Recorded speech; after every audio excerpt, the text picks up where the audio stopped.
Hazırda Lənkəranın Göyşaban kəndinin arasında yerləşən tullantı poligonundayıq. Buradakı mənzərə heç də ürəkaçan deyil. Ərazidə yaşayanlar bildirir ki, zibil poligonu günün 24 saat ərzində yandırılır. Yandırılan zibil poligonunun tüstüsü isə ətrafa yayılır. Bu da ərazidə yaşayan sakinlərin haqlı narazılığına səbəb olur. Lənkəran rayonu ərazisində məişət tullantılarının atıldığı zibil poligonunda hökm sürən antisanitar vəziyyət ətraf ərazidə yaşayan sakinlərin ciddi narahatlığına səbəb olur. Əsasən gecə saatlarında yandırılan zibillərdən qalxan tüstü və yayılan üfunət sakinlərin ən böyük problemlərindən biridir. Sözü gedən zibil poligonu rayonun Göyşaban kəndi ərazisində yerləşir. 5 hektar sahəni əhatə edən poligon 1980-ci illərdən fəaliyyət göstərir. 40 ildən artıqdır ki, burada toplanan məişət tullantılarının səmərəli şəkildə utilizasiya olunmaması Göyşaban, Ürgə, Girdəni və Viravul kəndləri, eləcə də Lənkəran şəhərinin bir hissəsinin ekoloji vəziyyətinə və ətraf mühitə təhlükə yaradır. Sakinlərin sözlərinə görə, bura şəhərin girişində yerləşdiyindən ilk baxışdan Lənkəran haqqında mənfi təəssürat yaradır.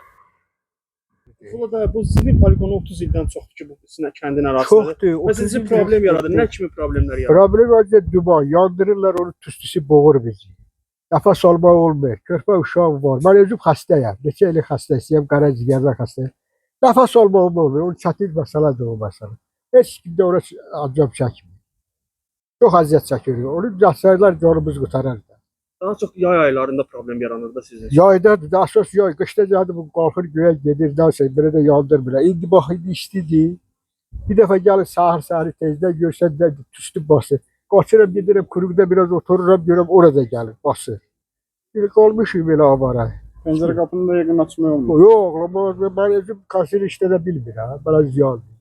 Məcbur olur tüstü gəlib bağlanır oturur da boğulur olur. Salafatdır, pampres deyil, belə şeylərdir, zibildir. Gətir başət zibilləri də gətirib tökürlər yandırılır. Orada acaba yoxdur. Heç bir neçə vaxt oraya düşürlər onun üstünə, oraya heç bir buna şeylərdir. Əsas bu kəndi çox yandır. Şəhərə də gedir. Şəhərə də ekologiya pozur olur. Şəhər bəxşi bizdə burada külək dəyəndə şəhərə gedir. O tərəfdə gilavar əslində bizə gəlir. Nə ziyan əyləşə bilmirik, nə çölə çıxa bilmirik. Körpəmiz var, uşağımız var, mən qoza adam demir. Orada dünənki günün sənə deyirəm 5 dəqiqə əyləşə bilmədim, basanın canı üçün. Tüstü bir tərəfdə, nə yandırırlar, nə oyun çıxardılar bilmirəm. Yəni bu xalq nədir bu cəmaatçı deməli? Biz də bir gün yaşayırıq, yəni gün görək, günümüz keçib də, ömrümüz gedib. İl boyu yanırdı o. Həmişə belədir. Səhər qapını aça bilmirsən, pəncərəni aça bilmirsən, tüstü evin içindədir. Yəni hökumət evi dənənə qurban, biz sizlə çətin olur. Allah köməyiniz olsun, bizi yada salmışsınız, yarıb çıxmışsınız, onu bir xaç edən bir də sərəncam çəkir. Biz 15 ildir burada yaşayırıq. Bəlkə 4-5 dəfə gəliblər, qol çək. Axırı bir dəfə dedim ki, sizdən neçəsi gəlib, qol çəkdirmişsiniz, getmiş. Nə eləmişsiniz? O gedən getdilər, də ondan sonra yoxdur. Tüstü gecə, gündüz, səhər boğuluruq da. Özdə xəstə adamım, pəncərəni bağlayırıq üstü günündə, kod veririk ventilyatorlara. O tüstü bu ərazidə tam yayılır da. Bütün dehayanızot deyir gedir. O başda oturanlar da haray vurur ki, siz orada necə qalsınız? Bir məcburiyyət qarşısında qalırıq da, niyə edək? Çətindir yaşamaq burada.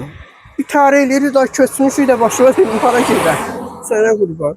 Neçə ildir o belə yanır təqribi, yandırırlar zibil? 15 ildir biz buradayıq, bizdən də qabaq yanır. Bəlkə də 20 ildir, nə bilim, başladı.